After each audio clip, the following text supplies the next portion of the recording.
Good evening and welcome to Fitchburg Access Television's live coverage of Decision 2015. With me, my co-host, Sam Squalia. Hi. And our distinguished guest tonight, former mayor of the city of Fitchburg, David M. Gilmartin. Dave, great to see you tonight. Thanks for being with us. My pleasure. So we have a challenger, two folks running for mayor this evening, Stephen DiNatale and, of course, Andrew Kuchar. The incumbent, Lisa Wong, has not run this election. Really interesting time for Fitchburg. Moving in a direction, we've seen a lot of changes, great changes, stabilizing our economical situation, our economy. What kinds of things do you see going forward for this next mayor? I think not just in Fitchburg, but just about any place in an older city like this, there are challenges. There are always going to be challenges. And in a way that those can get more challenging as time goes on. There are things that are beyond the mayor's control. But the mayor is a leader. The mayor doesn't go out there and fill potholes himself or herself. What they have to do is achieve consensus with the city council, like it or not, and I fought with them as often as I didn't. Things don't always go smoothly. I remember an old politician telling me, if nobody's arguing, somebody's doing something wrong. And I think that's everybody has points of view. The mayor has to be able to bring those people together and focus in one common direction and figure out what it is that is going to best serve the city's needs. But it is a challenge today. Everything costs more. Cities like Fitchburg, and there are a lot of them. They're not just in New England. They're in upstate New York. They're in Michigan. They're in Wisconsin. They've seen the manufacturing base erode. And that's why that was the basic existence for a city like Fitchburg. It's gone. It's not coming back. Or if it comes back, it's going to come back in a different form. So we had the manufacturing back when you were mayor, The early tail end of 1980s. it, Sam. The tail end of it. Manufacturing. It was on the decline? It had started in 1929, when, not the Depression, but when the woolen mills started moving south. It wasn't just Fitchburg. It was a whole bunch of other places. And there was a strike at the Amoskeag Mills in Manchester, New Hampshire. And that's what started the exodus of those kinds of businesses. That was followed by shoes. And then after the Second World War, was an economic benefit to everybody, despite the horror of the war itself. But after that time, don't forget that the United States helped rebuild European industry with the Marshall Plan. And so, What years were that? from 1946 to maybe 1952, and the United States invested billions of dollars in rebuilding ruined factories in every country in Europe. The American industry by that time was still operating with the same infrastructure. That's changed. Markets have changed. Globalization has affected everything. Sure. And so that there were niche companies, especially in Fitchburg. I remember Parks Kramer down on Airport Road. They made parts for machines that had been made 100 years earlier and shipped them all over the world.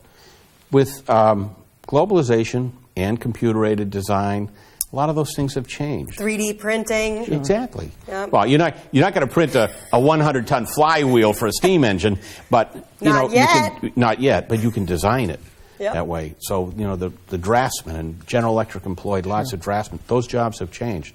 So I think the trick for the next mayor is to figure out what direction that you want to go in. What does Fitchburg want to be? Right. So we have the university, obviously, has expanded greatly in the last 5, 6, 10 years. And we can see big changes, great changes taking place in our Depot Square area as you head east. So things are on the move in Fitchburg. There have been some great changes just recently in that whole area, and you can see that there's more to come. So we've got some industry still left, and we've got some industry that's technologically driven, Micron products down in the lower Main Street area, and then, of course, as you head out west to our industrial parks, we still have that.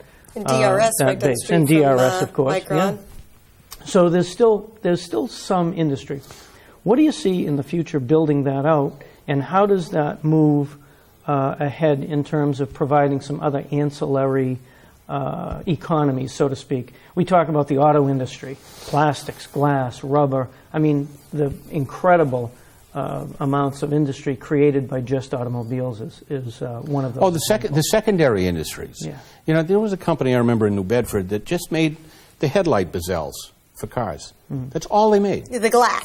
No, the metal ring that the glass goes into that fits over the headlight. And that's all that they made. Sure. You know, so for every component that goes in an automobile, and today that includes software and chips and a whole bunch of other things. You know, tapping into that market is important. And there was a place, I forgot the name of it, right next to the Claygon Fire Station, that years ago actually made the machines that milled the engines for automobiles. Sure. Bored out the cylinders and things like that. So people think everything was made in Detroit and everything.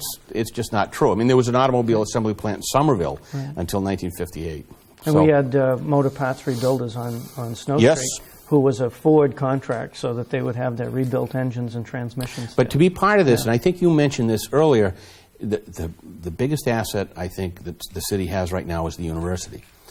Because in order to move forward, well, but you can't have one without the other. The days are gone when a guy, what was the career path in Fitchburg for many years? You went to high school, you did 2 years in the Army, you came back and worked in the paper mill or General Electric. Can't do that anymore. Right. In order for you to have that kind of industry that you're talking about, which is going to be different, a factory that used to employ 3,000 people can now employ 200, they have to be smart, technologically smart. And I think that's why... Educated. Yes. Right. And that's why the university is so important to this city. So pulling it into the election, of course, this new mayor is going to have to work with the council, and there are some challenges in the council. We have one for Ward 4. Ward 2 has a challenger. Ward 2's challenger. Paul Bozeman and Cheryl McGee Stewart. And so as the mayor looks to make their plan for the future, the importance of the council. You briefly mentioned working together. You briefly mentioned debate. Tell us more about that. Everybody has different agendas. And I don't use the term agenda in a bad way. It's tough but essential to persuade people to sell them on what your vision is and to get them to come along for the ride. And everybody has a little piece of that they want to work out. Sometimes people have different visions. The mayor's job is to build that common vision. You mean like some think we should spend more right now so that we can recoup later, and others say we should save and put money into like the retirement fund?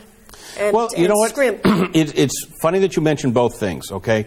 I know one of the debates here was the establishment of the Rainy Day Fund, okay? And I think that was one of Mayor Wong's greatest accomplishments, to have money for a rainy day. That's what it's for. Yep. And it's not to go out and blow it, we got all this cash, and The retirement fund, though, is something that cities all over the United States are dealing with, is fully funding their pension liabilities. And everybody talks about it, but there are regulations that say that you have to fund them by a certain date. Sometimes it keeps getting pushed out. Yeah. But that's important. I mean, you just have... When the retirement system was first established in, like, 1889, what was the life expectancy? Right. What was the life expectancy of a cop? Sure. Or a fireman? Today, we're all going to live probably to be 80 or more than that. But the way those contracts are, you get them for life. You get your retirement benefits. There's no expiration. Yes, right. And if somebody's living to be 85 or so, you've got to think about that when they're 21, when they first come on the job. And public employee pensions are something that really have to be funded far in advance. Now, they can be solvent, but a problem has been, not just in Massachusetts, we have been putting the money away. Right. That's a challenge. That's one of those challenges. If you remember, back in the 80s, there was some big concern and criminal charges filed against companies that were raiding their retirement funds. Right. In anticipation that they would actually be able to fund future endeavors and be able to repay those retirement funds. And that's like an embezzlement scheme. Sure. I'm going to put this back. Gambling in the present. We'll put that back next week. Yeah. And sometimes it didn't happen. And in some of those companies, they went belly up.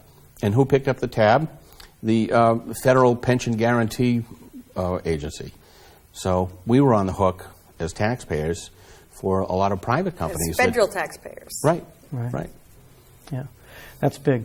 And I want to remind our Fitchburg Access Television viewers that we're going to also have Lisa Long tonight as a guest, which we're thrilled to have her along. She's here now. Done a remarkable job. Yep. And so, David, moving forward, we've sort of talked about the future for the city.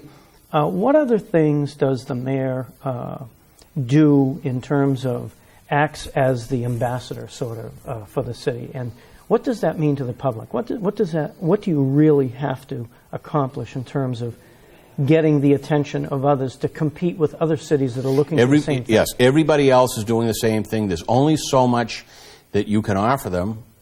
You can offer them tax incentives and things like that within the confines of the law. But you're the number one salesperson on top of everything else. And you are the face of the city. And they're going to make their decision based on a lot of factors, but you're going to be one of them. And the other factors that they're going to base their decision on, they're going to be the tax rates, they're going to be education, they're going to be just the climate of doing business and the amicability these are for of the city residents government. and businesses? For everybody. Everybody. For just about everybody. Sure. You have to be welcoming. And it's better to listen than to talk. I know both candidates for mayor, Andrew Kuchar and Steve DiNatale, were posed questions in another FATV segment about the permitting process and how it can be streamlined better or more friendly. Can you speak to that, having moved away from the city, but obviously you're very aware of what's going on in Fitchburg? Let me tell you one of the ways that I know about the permitting process. My son is a chef. He's the executive chef of a new restaurant in Somerville. Getting a restaurant license. Before that, he had one of the Novo food trucks in Boston. But going to 8 or 9 different city departments, some of which are located in different areas in both Boston and Somerville, and getting those permits and coordinating everything was a real challenge. You never have the right stamp or the right paper. Or you can't do this inspection until that one's done. Oh. And everybody has always talked about, and Marty Walsh has been talking about this in Boston, one-stop shopping for permits. But you've got to be friendly to people, and you've got to because they can't do business without the proper permits. You need the lighting inspector, the fire department, the wires, the plumbing, the gas. Right, exactly. The Board of Health, everybody, no matter what you're doing. And if you have to spend 2 or 3 months doing that, that's a disincentive. Right. We're also going to post election results. Of course, they won't be official, but we'll get preliminary numbers as they come in closer to the end of the show. The unofficial results will be just as exciting. They will. And those races, of course, are very close. And we have now to welcome our honorable and still sitting, Mayor Lisa Wong. Great to see you, Mayor. Good to be here. This is I guess the pressure's off from the last time we visited here at FATV during an election time. How does it feel to not have to worry about the results? Well, I don't know if you said this to your successor, but I said, on January 3rd, I'm going to look 10 years younger, and somebody else is going to look 10 years older. So I'm just going to hand them, so here's a decade. Right. Yeah. And Mayor, I have to tell you, just as a city resident, some remarkable changes in the Depot Square area and north of Main Street, obviously. Pretty remarkable job putting us back on the economic map, and my personal accolades for that as well. Oh, yeah, it looks fabulous. Thank you. Well, we have more to come. So there's 60 days left, and there's a lot that can come in 60 days. And we've got a big announcement we're making on Thursday. We actually have on Thursday 2 back-to-back press conferences on Thursday. Wow. So and two more big projects. Anything out of the bag. No, I'll just say hints. that Thursday is going to be a very wonderful day for the city. That's great. What time's the press conference? 11:30. Awesome. And then there'll be another one following that. All right. Just because there's, 2 big announcements, and you can't have the same press conference for 2 big announcements. Right. Yeah. Of course not. So we have a big election, and Yes. tonight is the deciding day when voters will go and cast their ballots. And so your thoughts and going forward. Yeah, I think it's been a very good debate between all the candidates. I've loved that there have been a lot of discussion about what's going on in the city. I think it's a new time. 8 years ago, we were kind of on the precipice of an economic downturn, and I think we're on the precipice of an economic upturn. It's definitely And trending up. It is. So the dialogue needs to change. I know I talked a lot about some of the hard decisions we need to make, but we've got some really exciting opportunities moving forward. And I love that everyone's really kept it positive. Everybody's talking about how much they love the city. I think that's something that we have all in common. And we're really excited about all the possibilities that that brings. So I've been really proud of all the candidates, all the ideas that they have put forward. And I think, to be honest, it's very positive. So whoever wins tonight, I know they've got a good team in place to work with. And we have some great candidates. Steve DiNatale, very experienced with government, very experienced with Fitchburg, very tuned into the local scene. And Andrew Kuchar, an attorney, very well educated and very well interested in helping the city and moving forward. Had an opportunity to speak to him just a little bit personally and said, you know, moving forward, your involvement in politics is destined regardless of any outcome, one way or the other, and he's in it for the long haul. So that's very exciting, to have two really great candidates in this election here tonight. Yeah. And you guys served the same amount of terms, right? No, Lisa served 4 terms. Right. And you I served served 3 3. The record is Al Woolacott, who served 5. That's right. That's the record? 5 terms? Really? And I believe Mayor Bean was almost 5, but I Right. think he left a few months early. He The record- decided not to... I know Mayor Bean was able to get another job, so he left Yes. early. I think he worked for FEMA. Kerry? He went to FEMA. He went to first. FEMA Okay. first. Right, went to FEMA. That's right. So if I did one more term, I would have tied Tied the Woolacott. record. They would have And I- named a square after And I you, said too. I wasn't looking to make any records in that arena. Clearly. 'Cause he was so... Nobody has come close to Erastus Corning, Mayor of Albany, who was there for 41 years. Wow. You don't think Dean... Incredible. What about Dean Mazzarella? So Dean is now the He'll dean. get there. He's now the dean of Massachusetts. Right. So we've called Okay. the long-serving mayor the dean. So literally, the dean is now the dean. The Dean of Massachusetts. The 'Cause Dean of he's Massachusetts the mayor. longest-serving Right. mayor And in there's- Massachusetts. There So was it always was- somebody. Wow. Yes. It was The dean Medford. is the dean. mayor in Medford is retiring. Yes. So we called him dean. But now when we call Dean, it'll mean 2 things. That's perfect. More interesting. He is the dean. He is. Folks have talked about the city of Leominster and the city of Fitchburg and contrasting the two things. I've always looked at what we talked about a little bit earlier, Dave, is industry was much younger for Leominster. Their heyday was much later. And Right. we had Leominster the- was a small town Yeah. when Fitchburg was 43,000 people. And you're absolutely right. Their industrial base was different, and their plastics industry didn't come till much later. Right. It came to fruition in the 70s, Right. really. And that's what sort of built what we see Leominster taking advantage of today. And I think that has to be discussed to be really transparent in why Fitchburg had to go through a transition of reinventing themselves, particularly for that industrial base. Much older industrial Yeah. base here. We did talk with you, Dave, just a little earlier about that and the industry. Mayor, going forward, the industry aspect of what Fitchburg needs to move forward. Well, I definitely think that we need to think regionally. And thankfully, there are a number of mayors in the region who want to think that way. The Metro West mayors in Massachusetts have been able to gain a pretty good power base because they work together.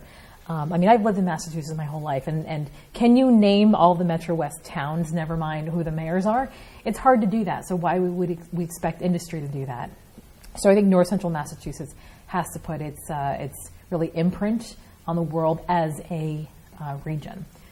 So part of that is working with the chamber, working with organizations, and putting together a plan to say what are our particular strengths and weaknesses. It's no longer paper versus plastics. Right. It's even no longer manufacturing versus high tech. It's, to be honest, a lot of the geographic areas that are looking to compete have about 1 million or more workforce. So we need to even think regionally. I think what happens in Nashua, New Hampshire affects us. What happens in Hartford, Connecticut affects us. It's a whole new world out there. And I think that we need to figure out who are the entrepreneurs and how do we compete by marketing the region, marketing the fact that we have a highly educated workforce, and the fact that we have the most affordable real estate in the entire Commonwealth. So if people are looking to take advantage of the Northeast, we really are the place that people should go, especially with the new train coming online next year. Right. So how should the new mayor capitalize on that communication with the other mayors and heads of cities and towns? Yeah, well, that's happening right now. And I know there's there's actually mayor's races in all 3 communities, but assuming that whoever of the 3 get in each town, they're all going to work together because they all believe in the same thing, which is we need to get jobs. And I know places like Fitchburg, we don't have a lot of land available. So I find that if, for example, even Athlone Orange, who has tons of land available, but really no economic staff, if we can really push a regional approach, they can create thousands of jobs there, which means that can employ Fitchburg people. So you have to look at the demographics, and you have to say people live in Leominster, they work in Fitchburg, people live in Fitchburg, they work in Clinton. We have to look at that hardcore data. And there's a great mayor in Kentucky who I was speaking to a couple weeks ago, came to Massachusetts for a mayor's conference, and he's using LinkedIn to figure out what his gaps are. So what he's looking at here are the industry jobs, here's LinkedIn, and here's where the workforce is. And they're actually using that data to figure out what are the gaps, and then aligning their government resources to actually target those gaps. To say, this is the people we have, this is what we're missing, this is what the jobs market is looking for, so we're going to actually educate people for those jobs. So it's not your kind of old data. Sure. It's not your old kind of old way of doing things. It really is amazing. Yeah. The way that we're using technology. Smart. It's a little scary if you think about it, right? All of your data on Facebook or LinkedIn. Sure. But if you use we freely give it. Yes, there you go. This is what we do. This is what we want. And then somebody take that and then fill in the market. So I'm sure somebody out there is trying to figure out what all our ice cream preferences are and trying to create a new flavor. I mean, Absolutely. You never know what's going on. But this is the way that the world is working today. And it's really exciting. There was a person that volunteered for my campaign 4 years ago who was snatched up by high tech. So he's living closer to Boston. I just looked at his Facebook feed earlier today. He just developed an app for Fidelity. It's one of the top 100 apps on iTunes. I mean, how cool is that? That's incredible. Yeah. For Fidelity?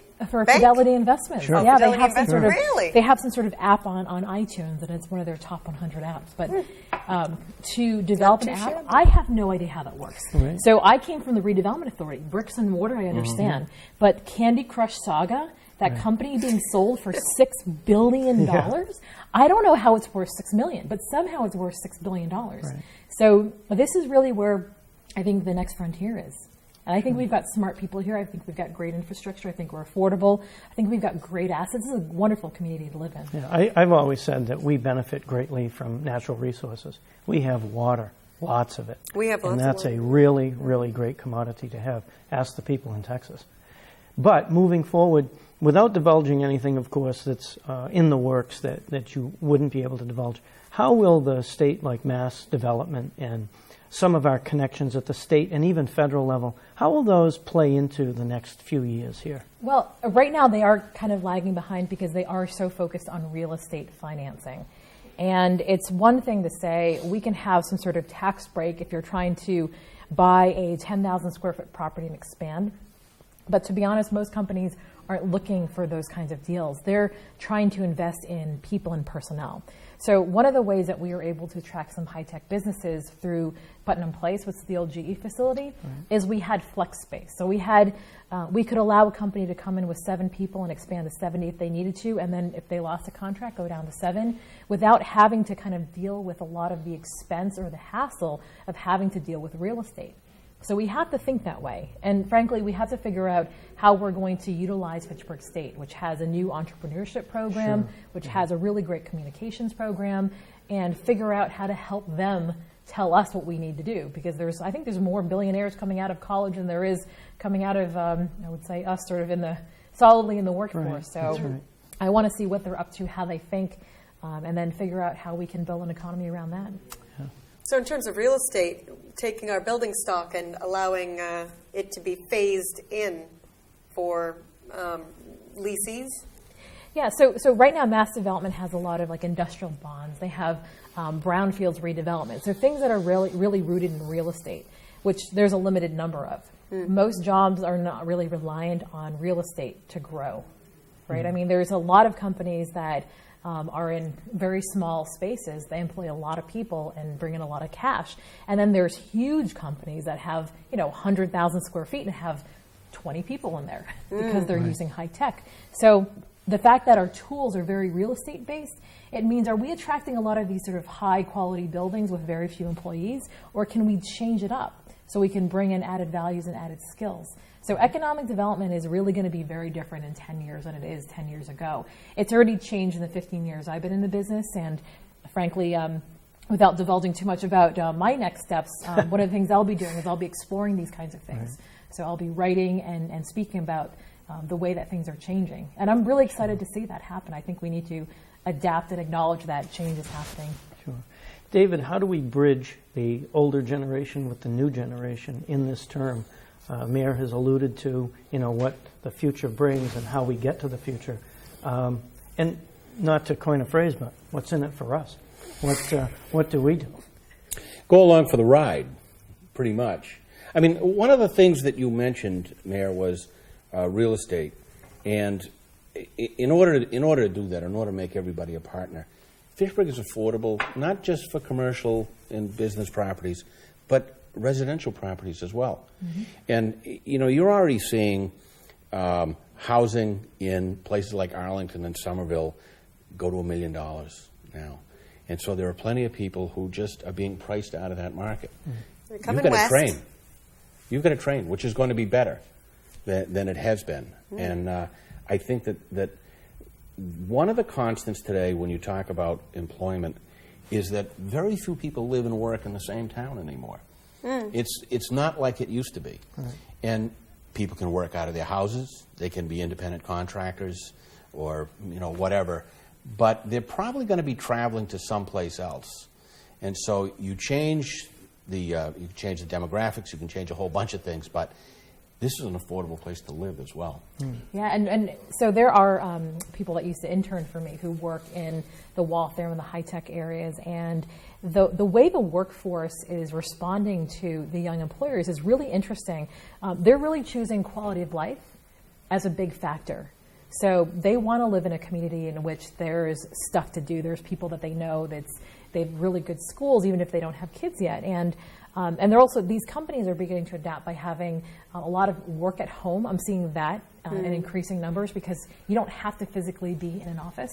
So people are looking for those kinds of coffee shops and those spaces that they can find that they can work at and still have other people around. Mm-hmm. And then even the flex shifts. So people can go in earlier or later to accommodate the traffic. So we have to think about infrastructure. Okay, well, what if companies were able to change their working hours and that alleviated traffic instead of us saying we need to spend $5 billion more in infrastructure? Highway. Yeah. Is there a way that we can work with the way things work, get that kind of data and begin to adapt? And I think, it's hard because government doesn't have a lot of that data.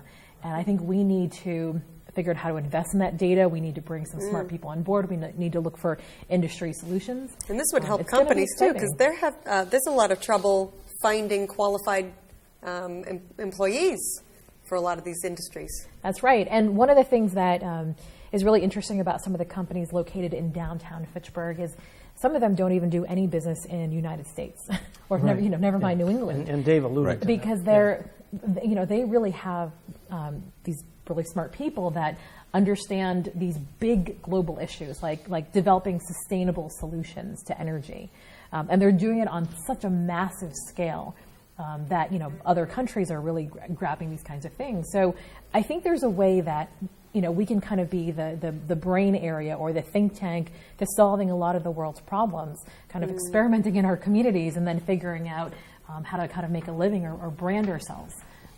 And I think this is really the way that we're going to go. But this is why we're so focused on STEM programs and making sure that our education system is up to par. And those people working on projects in other countries, it's not 9 to 5 in the Eastern time zone. That's going on 24 hours a day in other time zones. Okay. So they're not clocking in at 9 and leaving at 5 anymore. They might work from 11 to 7 because that's when the people they're dealing with are working. Sure. Yeah. Very important night for two folks, of course, Steve DiNatale and Andrew Kucha. Andrew Kucha is going to be with us in just a few minutes. So some last thoughts. Dave, great to have you as a guest tonight. And we'd like to know, as you came back to Fitchburg, what you saw. I come back regularly, by the way. My family still lives here, and we come back regularly. But go on. Yeah, no, I know we spoke. You were impressed with a lot of the things that always Mayor Warren has done. Always. Yeah. And it's always change. you know. And there's two ways that you can look at this. You can say, oh, I remember when that building used to be there. Anybody can do that. True. But to notice the new things, and I have noticed Lower Main Street and the changes, and I have noticed the area around the college, and I think it's looking better. Sure. Excellent. Thank you very much. Mayor, so we've really hit most everything in terms of what this next mayor will be challenged with. What do the residents have to do for the next mayor? You know, I don't want to sound corny and canny, but JFK had it right. Yeah. It's not what we can do for you as a government. It's what can we do together. That's right, and what can we do for each other? I mean, this is really a small town, if you think about it. It's got that small town feel. Most people know everybody. I mean, I'm starting to call things by, the old Dave Gilmartin building and the Glenn Fossa, building. And I'm like, what happened? I used to know, addresses. I used to call things by things that people could understand. And now there's stories behind everything. I know that the mayor cannot do it alone. But the mayor has a very unique platform in that you can get the press's attention and you can call people to action. Now, that has to happen not just in this big, dramatic way. It has to happen in the everyday. I mean, we were able to get parents engaged in a subcommittee to look at the way that traffic patterns around schools work to make it safer and easier for parent pickup and drop off. I know that doesn't sound very exciting, but you get to think about exactly. People care about that. And you get to think about the way that people work. And you know what? I don't know anything about parent drop off and pickup yet, but why not get parents engaged? So if you start to do that, people then want to do more, and they'll do more, and they'll do bigger things. And I think that's kind of excitement that I really challenge the next mayor to just, think small, think big, but always think about engaging people along the way. One by one. That's right. 2 bags of trash at a time. It is truly amazing. To do it. It is amazing that community has their own set of questions and ideas, and it's very important. And sometimes they're not always what government thinks they are. Right. Yeah. Excellent. Well, thanks so much for coming. It's great to be here. Thank you. It's great to see you, Mayor. Great to be seen. As the old joke goes. I know. So I think we'll need to talk about life after being mayor. I can fill you in on that. Oh, yeah, you guys could get together on that. Especially when there's decades left to in a career. Well, you're giving back 10 years. That's right. There you go. Right. Though, of course, at my age, I think I'll have to retire at 85 to qualify for Social Security, which they say is going to go, it's going to start reversing by 2016. More payouts than pay in. Is it 2016? I last time I read it was 2016. So to our guests at home, we should have unofficial election results coming in very, very soon. Yeah, the polls have closed 3 minutes ago. And we have with us as a guest Andrew Kuchar, who is running for Candidate for mayor.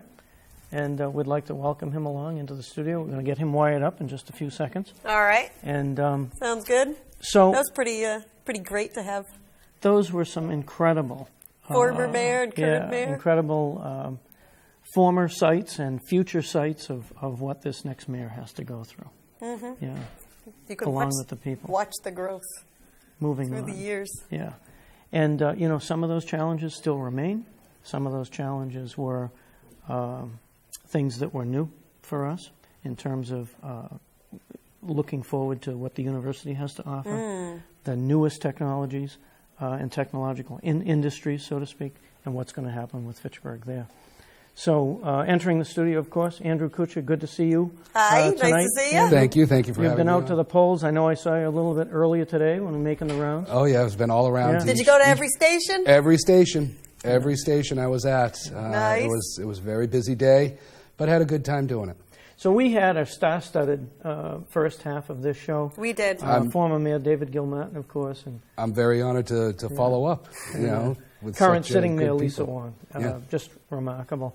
Andrew, you heard some of what they had to say about what the challenges will be for the future mayor. Mm-hmm. You've been running the campaign and sort of hearing all of the concerns from the voting public. Tell us what we haven't heard from Andrew Kuchar. Well, I've always been pro-business, as I've made it abundantly clear in my campaign. And some of the information that was that the two prior mayors were talking about, very interesting, because that's exactly the way I want Fitchburg to go, is technology, biotech. They're correct. The way Fitchburg was yesteryear is over. You're not going to see woolen mills anymore. You're not going to see paper mills. I mean, I worked in a paper mill. I don't think you want to see paper mills. So trust me, I understand that. And you have people that understand that that's not going to come back. It's left the country. If it comes back, it's going to come back in different forms. In a different form, but they're competing with China, for paper. They're competing with countries south of Mexico and different countries. There's not going to be. It's going to be very difficult to compete with that. But where can we excel? Technology, biotech, maybe pharmaceuticals. But I've been in contact with companies like this. We have work to do if we're going to get companies like that in Fitchburg. What are they saying is the infrastructure? Our building stock. Well, they're talking more about the electrical system in Fitchburg. Right now, our lines are antiquated. And if they're going to come in, I mean, especially with some of the biotech and with some of the technologies that I've been talking with, they're very, they want to see that improve before they're going to come into Fitchburg. And that's what we have to work on. That's why I've been pushing alternative energy sources. They're very interested in that. They're also very interested in getting their own systems in operation, so they don't have to be on the grid. They can have their own system. That would save the company money, and it would create jobs in Fitchburg. Like their own solar array. Their own solar array, their own wind energy, or even hydroelectric power. We have a lot of the old mill buildings still left, and they're just sitting vacant. If they could get hydroelectric power into this company and start making their own energy, Sure. There you go. This show has almost been somewhat of a historical view of Fitchburg, from where it's been and where it's going. And those are still visible, some of the power sources that they used from the river. Yeah. Like a wheel? Mostly mechanical in nature. Well, actually, you're not that far off, Sam.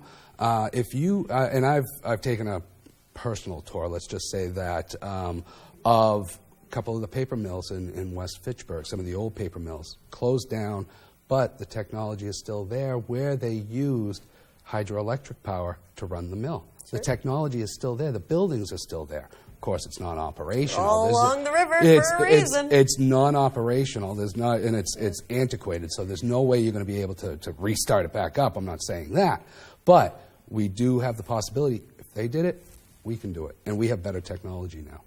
So we need to start thinking, as I've been saying, outside of the box. Right. So the challenges for the new mayor that both a former mayor some years back, 30 years ago, and our most current sitting mayor have mentioned are those challenges. For the new mayor, they also have the local work to do. They're the appointing authority. They're the person who manages the personnel in the city at the highest level. So you're up for the challenge, I trust. Absolutely. How do you balance that during the day? How do you be the ambassador for the city? How do you sell it? But at the same time, you got to manage the company. Well, time management is, as an attorney, I mean, I have to manage what's going on in the office. I have to manage cases. I have to talk to clients, as well as dealing with a judge that I'm in front of who may or may not be happy with what's going on in the case. I have that experience where I can, wear many hats. And I'm very excited to bring that into Fitchburg, and I hope the voters think so as well. Sure. The mayor would have to wear many hats. They mayor do. does wear many hats. Wear many hats, yeah, absolutely. Yeah. And, I'm a hat kind of guy. So one of those concepts is as a leader of the city, as you sort of make your way through all the departments and make your positions known, so to speak, or what the rule of the day will be, or what the what the work ahead of us is for the city. One of the things that the future mayor, in the minds of some folks, is how do we sort of make sure that message is clear to every employee of the city to drive the city forward? Have a hands-on connection with every employee of the city. You know, that's what's really important. The door is always open, and talking to the employees, you know, explaining, look, this is what we're trying to do here. And that's what I do in my in my current position.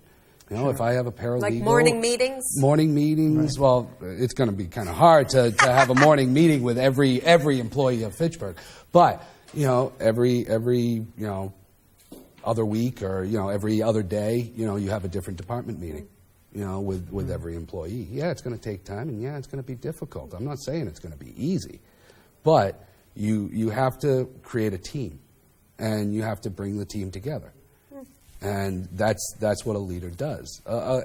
A leader isn't a position; it's an action. You know, so that's good. You know, you could say, "Oh, I'm the leader," but if you don't take that action, you're not really the leader. You know, anybody could say, "Oh, I'm the leader. I'm gonna lead this." Well, if you lead from the back, that's no leader. Right. Do we have the results from Ward 2A? I think it looks like we have Ward 2A now. Ooh, and 2B. We have some unofficial results in. Looking at 77% of the vote cast for Stephen DiNatale and Andrew Kuchar at 215, 22% of the vote there. With 2 write-ins. 2 write-ins and 2 blanks. 6 blanks. Yeah, still very early, of course. Ward 2 councilor. Ward 2 councilor. Paul Boschman has a heavy lead. Oh, yeah, it's 70%. 70% of the vote. 690 to 252 for Cheryl McGee Stewart. Yeah, a good showing, and 36 blanks. So some folks went in the booth and elected. They were like, I don't know. Yeah, elected not to elect in that case. Yeah. Yes. Well, I know when I used to not pay attention back when I was 18-ish and on school committee. I never knew. So I always left those blank rather than just go by the best name. Sure. You know. So, Andy, we see that in this particular ward. Mm-hmm. You know, you've brought some votes. You've brought close to 300 folks to the voting tables, and of course it's early in the game. It is early. It is early. And it's unofficial. One ward. Yeah. So you have to be very proud that you got your message out. I am proud. I am proud. You know, whether or not I win or I lose, you know, I've just been happy to be part of the process. You know, get my ideas out there, and you know, maybe change a few people's perception of Fitchburg. You know, there are people out there who you know want to see positive change in Fitchburg. They will walk all over the city. Yep. For it, and they will come out. They will come out, and you know, I'm looking forward to this. You know, the process at least working. That's what's important. Everybody in Fitchburg wants to see a positive change in Fitchburg. It doesn't matter who you vote for. Sure. But you know, that's what this is all about. Right. You know, really getting out there and seeing the positive changes. Yeah. So you canvassed. I know you did. You were in my neighborhood, and you met a lot of folks, and a lot of have made a lot of good friends too. Yeah, have spoken about meeting you. Looking at that canvass, some of the most prominent concerns that folks had that you'd like to expand on now. Well, number one, I think everybody complains about the roads. That's the number one complaint? I would probably say that was the number one complaint. Any specific roads or any specific, just general roads? Their neighborhoods. You know, I've been to so many streets that say the roads here are terrible. You know, it doesn't matter if I'm on Normandy or if, you know, I'm down in your area in Ward 6. People were complaining about the roads. The roads are, you know, the roads need work. Yes, you know, and, you know, I had the ideas about bringing the recycling machine to Fitchburg, like Gardner did. You know, that's gonna help. You know, I was actually just in Gardner the other day, had to go there for business, and I was like, wow, you know, the roads are really, really nice here. Right. You know, and that's. You mentioned that recycling machine, and I have some knowledge of like things with wheels on them. But people were asking me, "What's that machine about?" And I go, "Well, you expounded on that at one of the debates." And tell us a little bit more about that, because I know people want to hear it. Well, it's a machine where basically you take the tar up from the roads, and it grinds it back up. You add some chemicals to it. And this is coming from Mayor Hawk. He kind of explained it to me, and I actually saw the machine. You add some $3.50 worth of chemicals per 1 ton of hot tar, and basically it heats it up and it spits it back out onto the roads as hot tar. Sure. We're seeing some more results Ward 2 now and 4 are in. The unofficial. And these are unofficial, of course. Unofficial results. Yeah. It'll all be made official by the clerk's office here in the city. For mayor, we have Steve DiNatale, 1,206, and Andrew Kuchar, 367. 76% to 23% so far. 23% of the vote. With 4 write-ins. And Councilor at large numbers, Sam? Yeah, let's see. Leading is Dean Tran, 937. Then down from there, Marcus DiNatale, Jeff Bean, Steve Hay, Dave Clark, and Tom Donnelly and Kevin Lynch. So we actually see quite a race between Donnelly and Clark here. It's close. It's very close, 674 within to 595. Yeah, within just over 75 7% to 8%. discrepancy. Yeah. Yeah. School committee numbers, Sally Cragen at 986, Marissa Fleming at 840, Elizabeth Walsh, of course, she's a professor at Fitchburg State University, great woman, and Edward Troche with, with 438 votes, 9% of the vote, 1,746 blanks. School committee. Wow. And See? 7 write-ins. That's what I'm saying. School committee. A lot of people, they don't, you might pay attention to council at large and mayor, but school committee, you if you don't have kids in school, Right. Andrew, that's been a somewhat of I want to say not a criticism, but an issue when a candidate decides to jump into the pool, the varsity pool, the Olympic-sized pool, as opposed to sort of moving into the school committee realm, serving in committees on a municipal board. You jumped in, all in. I did. into the Olympic pool. Into the Olympic pool. Olympic pool. Good thing I can swim. And as a city resident, Andrew, I'm pleased that we're bringing folks with law degrees and folks with many, many years in the legislature and having served the city for many years. These are great folks, trying to better the city for what they are. Education was a major issue in the campaign, of course. Tell us a little bit more about that. About the Education and moving how we education need forward how we in need Fitchburg. Fitchburg's education to move and to make the rest of the city. Well, I think it's it's been my stance. It's the parents' options where they want to send their kids to school. I know there's been a lot of debate about charter schools in Fitchburg, and I know Charlie Baker is working on lifting the cap on the number of charter schools in Massachusetts, and I support that. The reason being is because I support a parent's right to choose.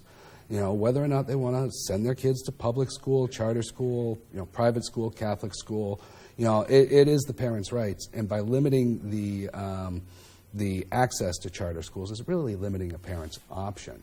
And charter schools have been doing very, very well in Massachusetts, as well as anywhere there is a charter school.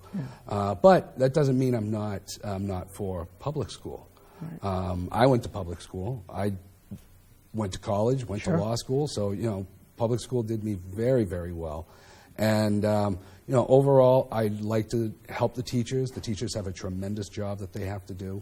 And I've heard some horror stories about what some of the teachers have to contend with. And I like to, help the teachers out as much as possible. Absolutely. Sure. So the concern with the adding of the charter schools is the paying for the budget. The budget, Right. The budget that's already too small. Well, when you're dealing with charter schools, the first year, say a kid leaves the public school to go to a charter school, that first year they still get 100% of the funding for that child. So the school actually makes out the first year. Then it drops down to 25% of the funding. But by that time, the kid's only in school for 2 more years. and then it goes on to a different child. So, that when people start complaining about, charter school takes away from school funding, that's kind of a misguided concept. Obviously, yeah, it does take away some funding, but a lot of people are complaining about the size of the classroom. There's too many kids in the public schools. Well, that would help that out. And you can't say that all of these kids are coming from Fitchburg. I know a good friend of mine, he's from Hubbardston, sends his child to Sizer School. Right. And the child did very, very well. And so that's one kid from Hubbardston. That money follows Hubbardston. And you know what? He had to drive his kids to Sizer School. Sure. He stopped at Fitchburg businesses. The kid wanted to get out of school. He stopped at a restaurant. The kid was hungry when he got out of school. That's one benefit. That's bringing business into Fitchburg. Right. You have to think, again, outside of the box. And I think your constituents would applaud you for standing for something. I mean, Yeah. folks, Sure. it's not always a popular thing, and you have to stand for something. We have results from 2, 3, and 4. We'll put up the graphic, and we're thrilled that our team of volunteers have gone out. Our executive director, Scott May, got some of our interns together, got them out to the polls to put up their night at the polls and get the numbers We have so our that they could bring them in. FATV volunteers And, at the polls. We do. Taking all the counts. And so we're thrilled to have them along. And do we have that graphic, the 2, 3, and 4 ward yet? There it is. 2, 3, and 4. So Unofficial results. 2,165 for current sitting state representative Stephen DiNatale. 20 blanks. Andrew Kuchar at 663. 23% of the vote cast for the mayor. Here's Councilor at Large, Sam.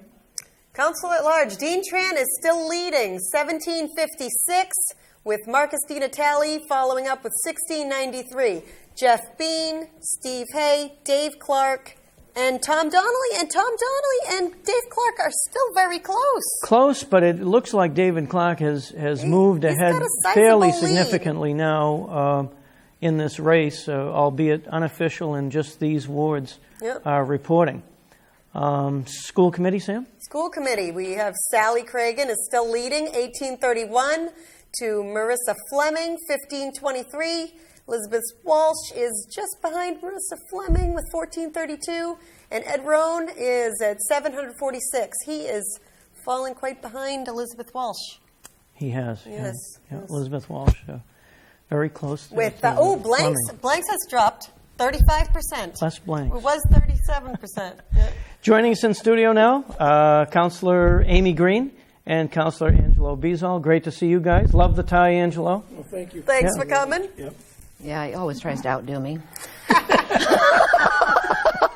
Everyone thinks it's a contest, but So It's it's a an, Amy wins contest. all the time. It's a contest. it's an exciting time for Fitchburg. I think everyone has agreed that Mayor Wong has done a super job putting Fitchburg back in a position to move forward. The majority agree. Yeah, well, there's Majority. always that place for, Outliers. and you have to have that. Otherwise, we don't stay in check. That's true. Right? Right. And As long otherwise as we don't there's a try good hard. foundation to build upon, Yes. we're in great shape. Yeah. So, Angelo, what do we do next? One of the things that concerns me probably the most with the city is definitely our tax base. We need to find a way of resolving that. But more Adding more important- commercial. Yep, and I think more importantly than anything is making sure that we all realize that there's not one solution or one person that can solve everything. We really have to come together as a city, and it has to be a plan of many people getting together, and somebody needs to bring all those plans together and actually work on it in unison. There's not one solution to the issues that face us in the city.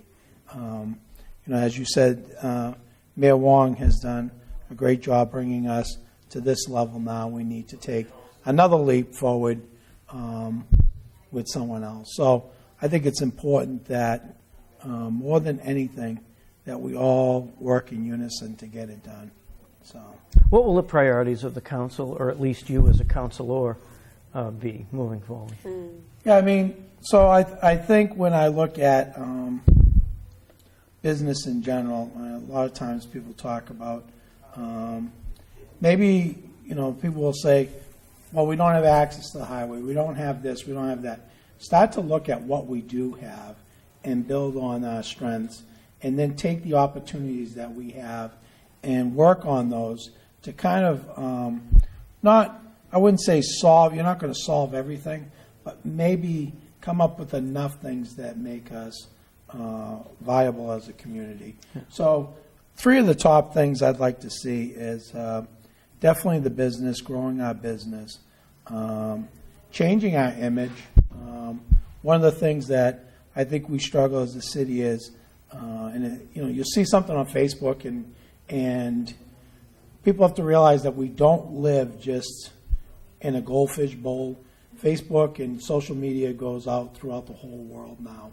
It has an effect when people are looking at us from the outside that they may want to move here with their family or they may want to move their business here.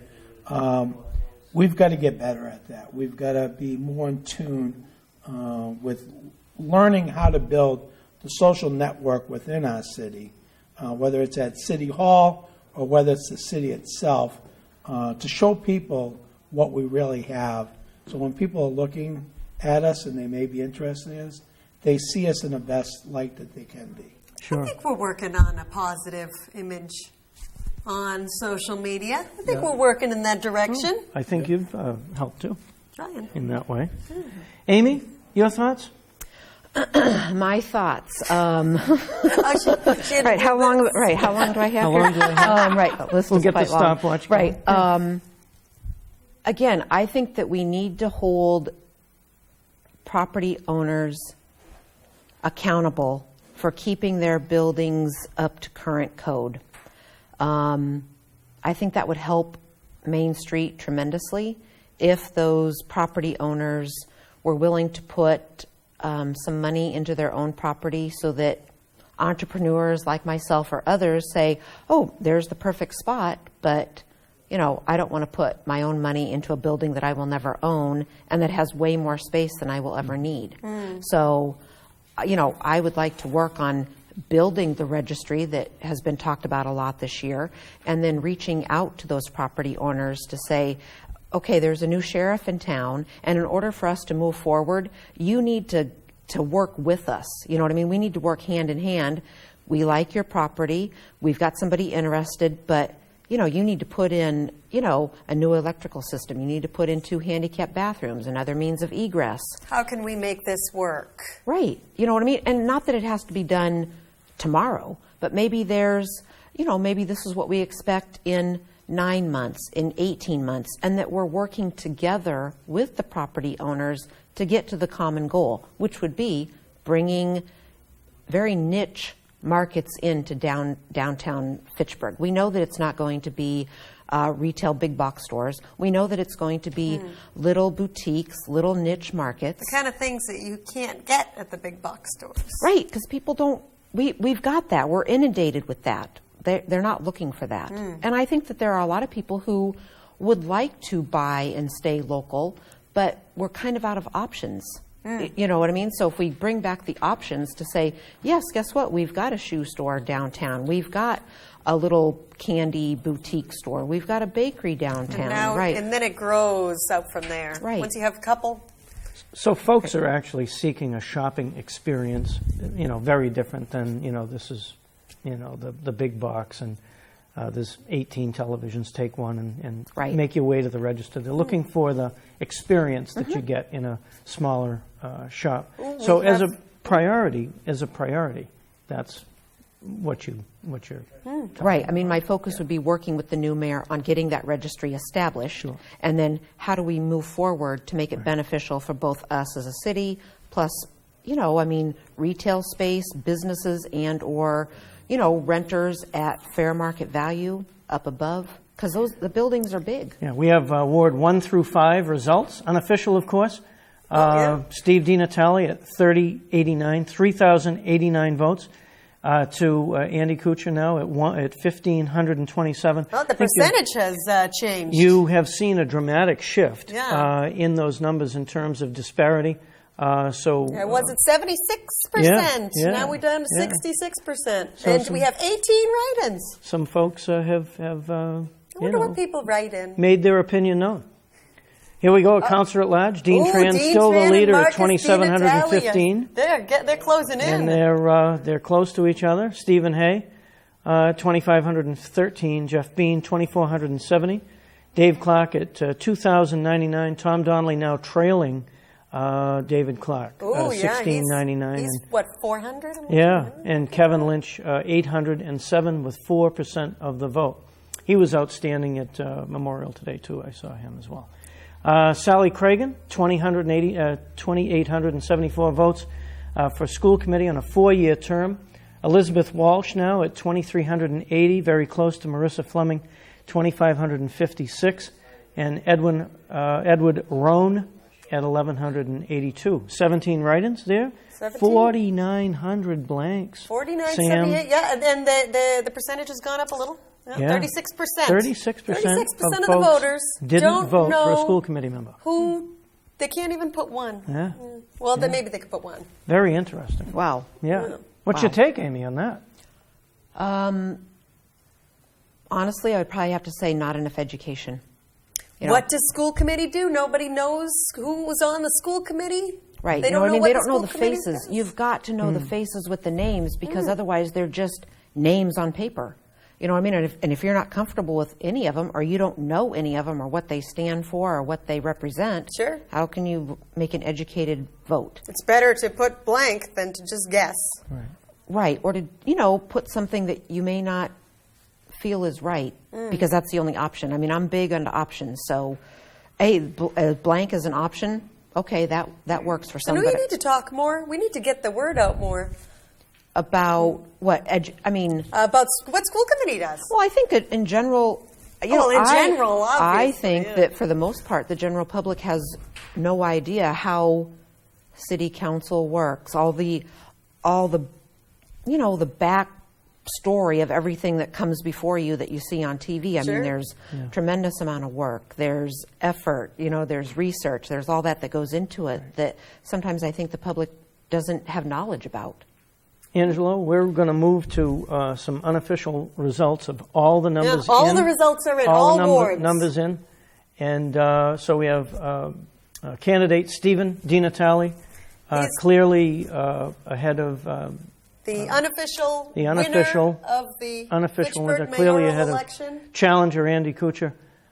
40 blanks and 19 write-ins. I think that's a great number where we just saw the number of blanks on the other ballots. Yeah, how do you write? How do you blank? So 40 folks were not casting ballots for the mayor. Here we go with unofficial final results from all wards. Dean Tran clearly at 3,354 on the top Took the top winner. Took the top tier from Marcus DiNatale Yeah. at 32-34. 100 And, votes. Steve Hay, 3,038. And Jeff Bean, 2,966. Dave Clark in the final. He's in the top 5. He is in. He's back in. Wins against Donnelly by just under 500 votes. Yeah. And here we are at Angelo Bezal. You, Ange, 719. Jody Joseph, 742. Amy Green with 662 in her ward. Congratulations, Amy and Angelo. Joel Caddy with 10-4 for a former police officer. That's pretty good. 1,004. Hope you're listening, Joel. And Michael Kushmarek with 497 votes in his ward.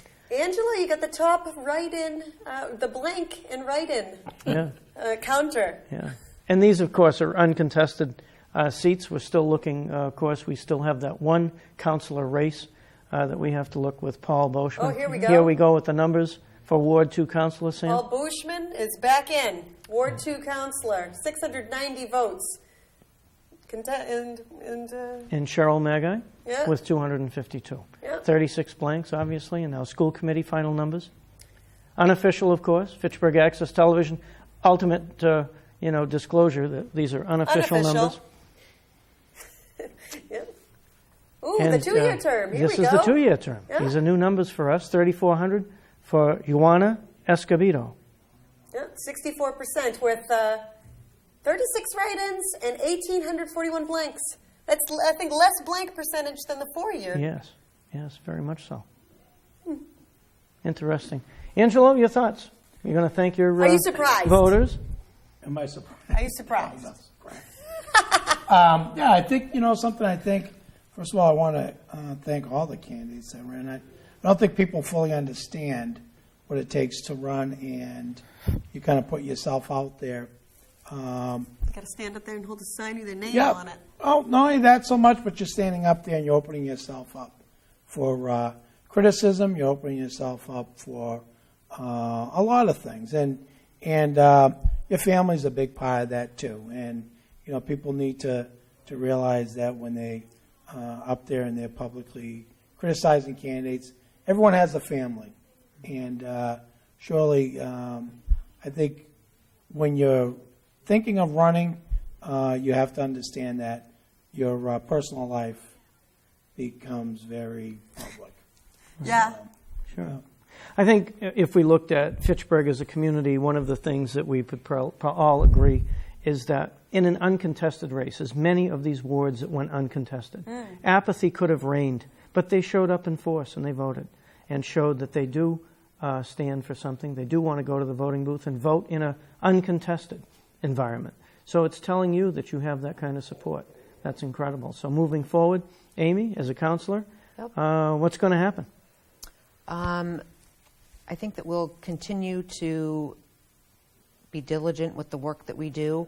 I'm looking forward to having a real kind of rollout plan with the new mayor with, here's where we are, here's where we want to be, and here's the matrix on how we're going to get there. Yeah. And I hope that the new mayor knows that there are counselors, that want to work right alongside with him. Right, I had to think about if I was going to be politically correct in that, but yes, him, and what the plan is. You know what I mean? Like, what's the plan? I want to be included in the plan, not only for 1 year, 5 year, 10 year, 20 years. You know what I mean? Let's see what that looks like, so that when petitions, when ordinances, when changes to the code come before us, we have a pretty good understanding of if that's going to be a good move or not so good move. Right. I like to make well-educated choices.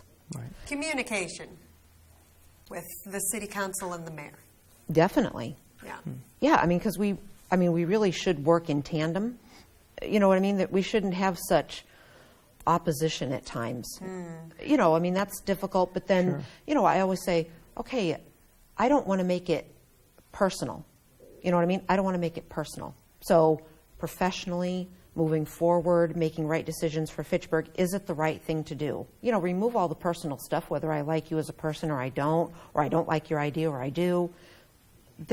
We have a very clear understanding on the council that we can agree to disagree and that we're all going to be okay with each other. I don't, I've never Things taken get heated in the room, but you're going to walk out and, okay.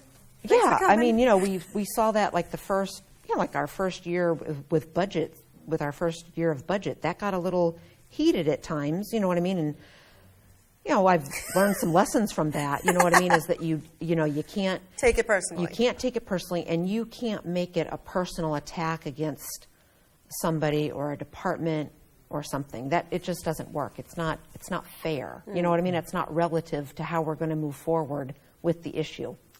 Just before we broke for the numbers, you had talked about particularly downtown and businesses and some of the old stock. In playing devil's advocate, what happens when that building owner is, or at least in their mind, tapped out financially? There are improvements to be made, but there are opportunities. We've seen funding streams available at the state and federal level to assist in economic redevelopment. Right. Mary Jo Bohart is doing a wonderful job of moving that forward. I know that she's been in communication with a number of different businesses and trying to economically develop the downtown. Yep. What's the council's role in that? endeavor in terms of making sure that every possible available dollar can come to 01420 for these folks that need to do improvements to their facilities. I think more than anything, I think before we reach out to anybody, we need to have a plan and how we're going to execute it. So if we're going to apply for grant money, if we're going to go to the state and ask for help, at least let them know that we have a plan and everybody's on board with that plan, whether it's the building department, whether it's the city council, the mayor, everybody is on board with it, and that we're ready to move on it when we do get any kind of funding. Certainly from the city council, I think we have a lot of talent on the city council. We got a lot of people that in the private sector do a lot of amazing things, and I think that they could actually help in developing a plan. We have Yeah, Twitter, we have a Ashley graphic. Green. We have some information Steve right now DiNatale to interrupt just for a being quick minute. congratulated. Is the family together in a picture with his wife, obviously, and I believe that's Jen Flanagan. That is Jen Flanagan. Yeah. So unofficial results, of course. Congratulations, Mayor Steve DiNatale. Making Steve DiNatale mayor-elect. Of course, Mayor-elect? he's mayor-elect. Mayor-elect. He is a current sitting state rep. Yep, more folks getting together and getting the information out. So yes, Angelo, that's a great concept to know that the council wants to move forward along with the mayor and looking at every possible revenue stream to be able to do that and improve the city. Obviously, unofficial results. Steve DiNatale, you've worked with him before. Yeah. And what strengths do you think Steve will bring? When we talk about having the right connections, I mean, a big part of being mayor is having the communication skills and knowing the people and what they do at all levels. And I think that that's something Steve is very familiar with, not only on the local level, but on the state level. And, you can, see by Senator Flanagan being there, whatever, that he's made quite a bit of connections at the state level. And he's also reached out and done a lot of work within the city. So he has the great communication skills.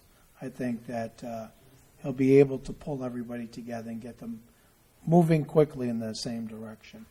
Yeah. If there's a problem, he'll be able to know who to call. Right. Amy? I welcome the opportunity to work with Steve DiNatale. I mean, I think a great presence in Fitchburg and where he has the state connections, I think that's always important because, again, he knows the projects that the state of Massachusetts already has in place, probably for the next 5 to 7 years, I would imagine. So, if that means that, you know what I mean, we've got We some can tailor development. something to. Well, that we've got, maybe let's use, Route 31 there. You know what I mean? We know that we've got the rail station coming in there, and we know that there's been at least several developers that have gone up and started, inquiring to the homeowners.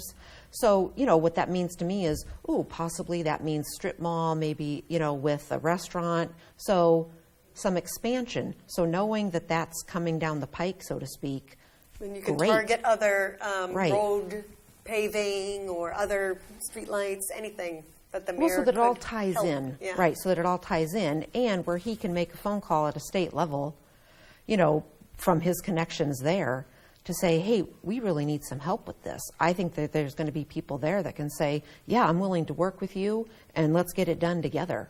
So I can't wait to be a part of that. That's exciting. You It made is a, exciting. You made a great point about educating, the voting public, educating folks as to how sort of government works if you're not really clear on certain nuances of it. As ward councilors, obviously West Fitchburg is the new frontier. Obviously there's a new rail station coming in. There are new homes being built and purchased, by the way. That's great for Fitchburg. We are close to the highway in West Fitchburg, so that argument goes off the chart if that's the big concern of folks. Certainly you'd reduce your commute. If you were living in Athol and working in the Boston area, you'd reduce your commute fairly significantly, so Right, that should probably be by half. attractive. Right. As ward councilors, obviously it's not your ward, but you're working together as a council. Moving forward for West Fitchburg, any thoughts?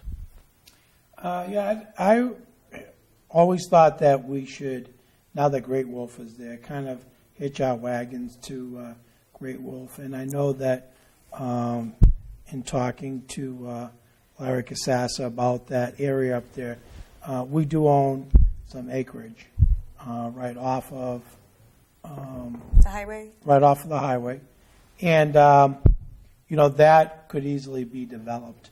I think, when you look at West Fitchburg with the train station, if we were to develop something up there, the next step would be to get people, now that they're up in that area, to get them to understand what we have to offer downtown, whether it's the art museum, or, whether it's the historical society, or just the beautiful parks that we have in the area.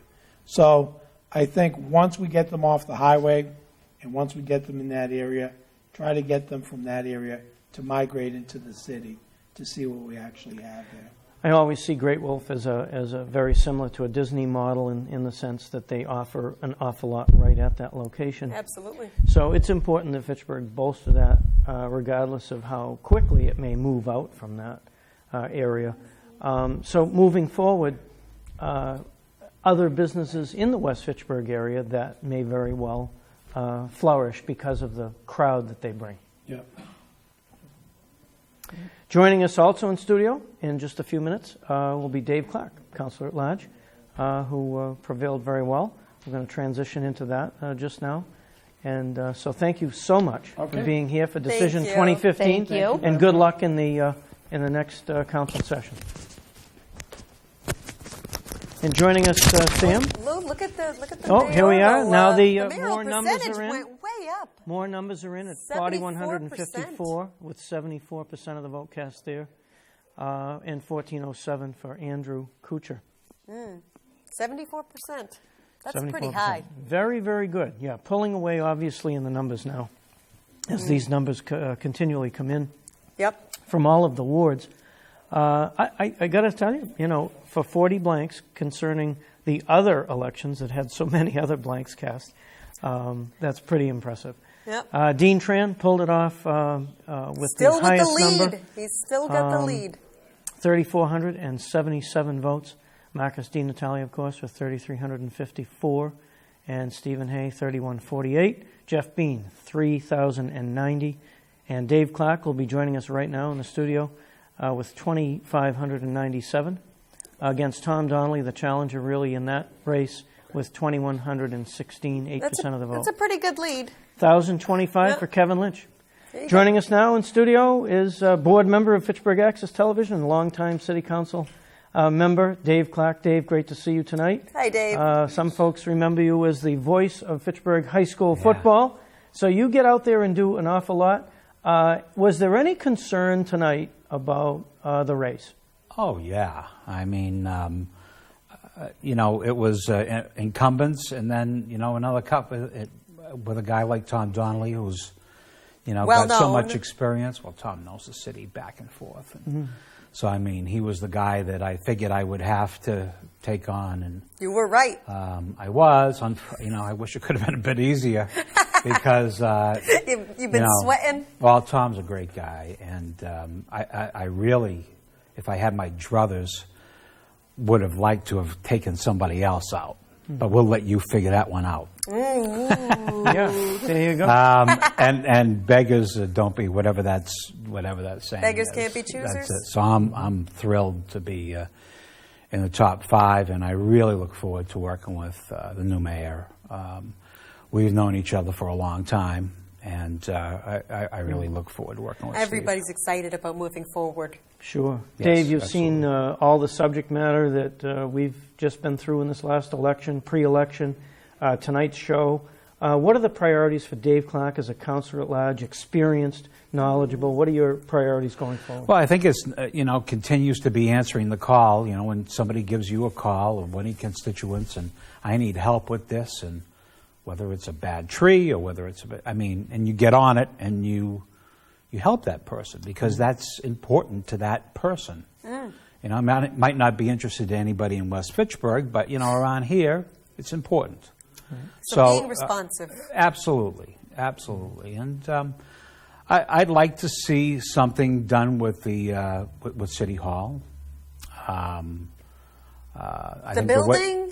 I think Fitchburg State had a pretty good plan that they put out. I think Jay Bry put one out. And, there are some things there that have to be tuned up a little bit, but I would love to see that because the way things are right now, quite frankly, is cramped, not professional. We've done it to kind of get by, but I think in the next couple of years it might be time to So you would like to see the existing City Hall rehabbed into the new City Hall? Well, that's what they're sort of like what Leominster did, in that they took care of their front facade and then went from the facade out. I think that's a great compromise. I think so. And we preserve the history of the front facade, and we could build a modern structure. Latest technology. Yep. Yeah. I thought Leominster did a great job. Leominster City Hall is very nice. It is. And, that's what we can maybe draw from. So I'd like to see that. I would love to see that. Yeah. Any pet projects that Councilor Clark wants to bring forward in this next round? We have a couple of things in terms of, I'm into the Crockerfield Restoration Group. Okay, sure. And we add on everything all the time. Right. And I'd like to see that concession continue. stand? Well, that's one of the things. We raised $25,000? Yep, because of towards the insurance deductible? Yeah, because of what happened down there with the fire. And, that's going to be taken care of. But I love Crockerfield and anything we can do for it. There's so much to be done on the FATV scoreboard. That looks great. Which is fabulous. And so that's a nice little piece there. And, of course, I'm here at Fitchburg Access Television. And I've been on the board of directors for a while, and this place has just grown and grown. And it's fantastic. It's collaboration with Fitchburg State University. It's all good. So I'd like to see that continue up as well. We've seen tremendous growth here at the TV station, obviously, with our interns. And Fitchburg State University, Fitchburg High School. We can't thank the crew tonight. There's 17 folks helping us tonight. Some of our paid staff, of course, Scott May, Ann Bisbee, Tim Doust, Travis Falk. They are the mainstays of the company. Yeah. And Ty, of course, who was out here setting up the lights earlier. He's a talent.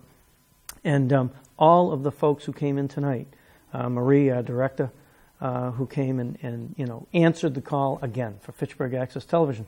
Can we move that forward into the city? Just get more excitement. We have it in the different neighborhoods north of Maine. We have these different organizations. How do we grow that going forward, Dave? Oh, I just think that, it's time to get back to the streets. I know, myself as a ward councilor a couple of years ago, found ourselves in a kind of a nice thing, thanks to Glenn in that Normandy Road area. We made some great strides on calming down some things that were going on there. And I've kind of gotten away from that. Mm-hmm. And I think we've got to get back into that. Mm-hmm. And off of Water Street? Yeah. And, I'm sure that we will with the new chief and so forth. But I looked at that area with a lot of pride. People started picking up after each other. Yes. And, there's that nice island that they've been maintaining. And and things were going pretty well. And I'd like to see recapture that. Right. Yeah. So I guess we're going to go to results one more time here. Yeah, I'm going to pull that graphic unofficial, up.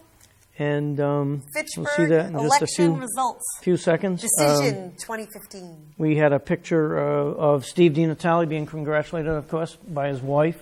4,154 votes on official results with against Andy Kuchar, 1,407. All wards reporting at this point. 74% of the vote, Steve DiNatale. Councilor-at-large seats. Here you are, Dave. Clear lead over Tom Donnelly and the other winners, of course, Dean Tran with the most votes. Yep. Marcus DiNatale right behind him with 3,354. Obviously the son of Mayor-elect, unofficially, Steve DiNatale. And Stephen Hay with 3,148. Jeff Bean, former Mayor of Fitchburg, 3,090. Dave Clark, of course, 2,597. Tom Donnelly, 2,116. Kevin Lynch with 1,025. 9,100 of the casted votes blank. That isn't 9,100 people. It's 9,100 votes that weren't cast. 9,100 Of the circles, five, you had to... not circled. Not circled. Yeah. And Amy Green, 662. Of course, she was a guest earlier tonight. Angelo Bizzo with 719. Joel Caddy with 1,004. Jody Joseph at Ward 6 for 742. And Michael Kushmerek, of course, Fitchburg State University employee and Ward 4 councilor with 497. Yep. And so our entire city council re-elected.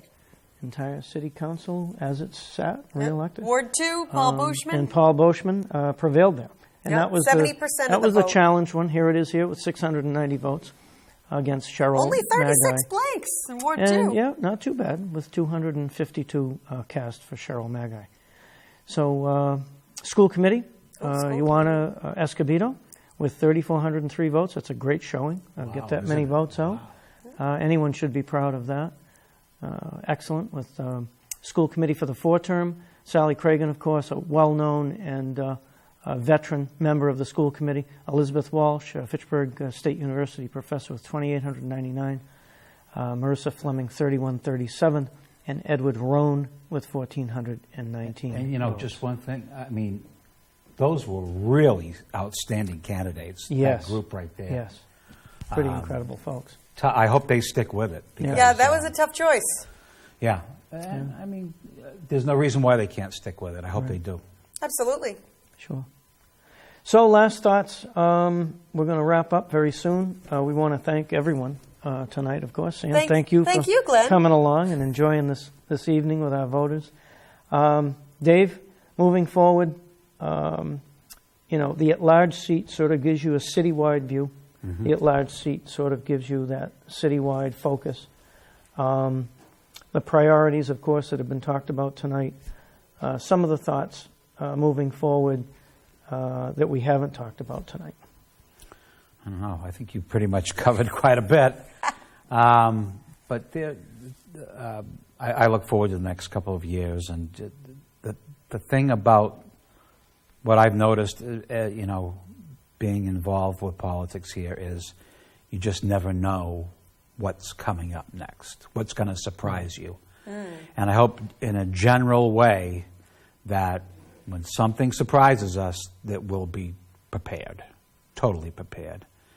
You know, so Good like the and good so and good. yeah, well, I mean, it's like the ice storm a few years ago. I mean, nobody saw that coming, Right. and we've got to be better prepared. So I hope that we can do that, so that when something like that happens, which we hope it never does, we can be ready for it. And if something good comes in, like a new industry, we can be prepared to start welcoming them in. Yeah, yeah, absolutely. This is Decision 2015. This is Fitchburg Access Television Live with Sam Squalia, myself, Glenn Foster, and, of course, closing it with Councilor-at-Large, re-elected Dave Clark. Thank you. Thanks, Dave, so much. Thank you for joining us this evening, and have a great night.